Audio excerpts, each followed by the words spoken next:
On this week's episode, hello loved ones. So I want to come to you to talk about why I even started this whole journey on self-love in the first place. I was really tired of feeling sad, depressed, hurt. I was going through a lot of things. A lot of people were hurting me.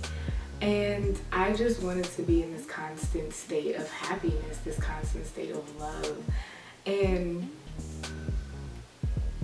I was tired of looking to other people to fulfill that in me. And it was really frustrating because I wanted that love so bad. I wanted, to feel loved and adored and cherished and all those good things.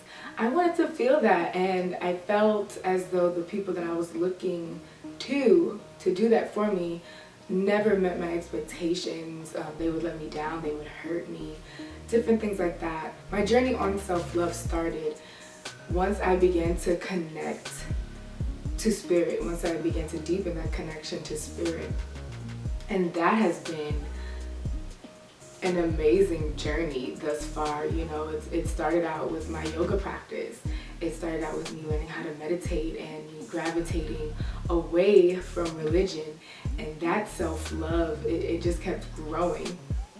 And it did start out very, very, very small. It started out like literally probably the size of a mustard seed, that small. And I would get glimpses of how that love should be. I would get them in little increments.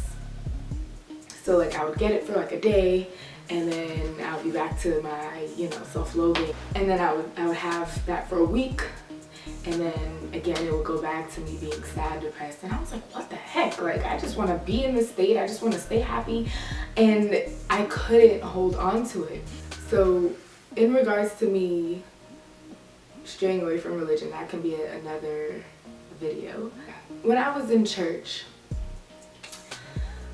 I remember going up for these altar calls, and I wanted to change my life and be like Jesus and all these things. And 2 days after I left church, I'm doing the same things that I was doing before, and I'm like, what the heck? Like, I want to change. I want to be different. I want to be happy. I want to be godlike. I want all of these things, and I can't get it, or if I grasp it, it slips out of my hands in an instant, and I would get so frustrated because I could feel the Holy Spirit. I felt it. I felt the words of the songs. I felt it all, and for some reason, I just could not get it. It wouldn't sit well with me. It wouldn't click with me. When I started my yoga journey, yoga is not a religion, but what yoga and meditation did for me, it helped me connect to my spirit, and it helped me connect to myself, and it helped me blend the physical with the spiritual. That was when I started noticing things. That's when things started happening. I'm like, oh my gosh.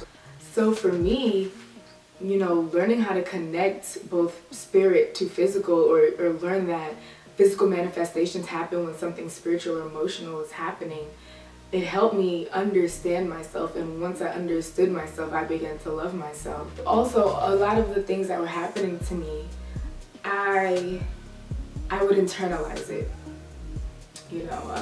A man would hurt me, and I'm like, well, why would he do this to me? And something bad would happen. I'm like, well, why would this happen to me? And all of these things, I stopped looking at things from the standpoint of being a victim. And I'm very grateful that I have friends, I call them my sisters, my earth angels, who have helped me through my journey, who they were pretty much spirit speaking to me. And they helped me realize, okay, well, why did you attract it? You attracted it, so what were you putting out that you received this? And when I started looking at things from that perspective, things happen for a reason. Things are lessons. All these bad things are lessons. I started to look at myself in a different way. I didn't victimize myself. I looked at things from the standpoint of, okay, what is it that I need to work on? I attracted this into my life. I attracted this person, this situation. So what do I need to do to fix that part of myself? And that's when my self-love started to really, really grow. I started to take accountability for the things that were happening to me in my life. And things started to shift, things started to change. Connecting to spirit has been pivotal, has been detrimental to my growth on self-love. When you start to connect to yourself and connect to spirit, it brings forth self-actualization, and you start to realize things about yourself, you notice things about yourself, you learn yourself, and you begin to love yourself because you accept certain things about yourself, and then you know what you do need to work on and what you need to change. Like I said, I was just tired of being unhappy. I was tired. I was so tired of being unhappy. And I made a conscious decision to say, you know what, I'm going to change. And it took a lot of reading, a lot of research, and I did have help along the way, but again, the people who helped me, they didn't empower me. They allowed me to empower myself. They didn't give me the answers. They would give me a little bit and then say, go do the work. Go do the research. Go look this up yourself. Go experience this yourself. They never handed me anything. They made me work. And to them, I am very grateful and I appreciate them because that allowed me to figure things out for myself. And that's the biggest part of loving yourself, is figuring things out on your own. I'm grateful to all of the things that have ever happened to me because it has allowed me to understand myself. The self-actualization, the knowing of what I am, of who I am, of the powers that I possess, of my potential, of everything that is me, of everything that I encompass, everything that is within me. And it's a beautiful feeling once I've accepted that. Once I've accepted my soul purpose, my life mission, and it has made me love myself a lot more. Once I made that conscious decision that, you know what, I'm gonna be happy, I'm gonna go on this path because this is what feels right to me. This is what resonates with me. These things that I do, it resonates and I can feel that and I know that that's right for me.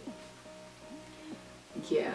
Me going on my journey of self-love was me knowing that I had a greater purpose, and knowing that I could not achieve what I needed to achieve in this lifetime if I was constantly in a state of depression, in a state of sadness, in a state of anxiety. I knew that something had to change. I knew that to reach my fullest potential, I had to learn how to love myself. I had to do something different. And that is what has brought me on this journey, and that is what has allowed me to see my light, for me to see my own light, to know what I am capable of. Being on this journey of self-love, I mean, you've seen my videos. It's hard to explain because it is this overwhelming feeling of, I can't explain it. You just know that you're growing and you know that you're gonna blossom into this beautiful, amazing thing, and it's amazing. Thank you for watching. Please stay tuned for more videos in the On Self-Love series as well as other updates. In the meantime, you can keep up with me on Instagram and on Twitter. Please subscribe, like, comment, and share. And as always, peace and blessings. Much love.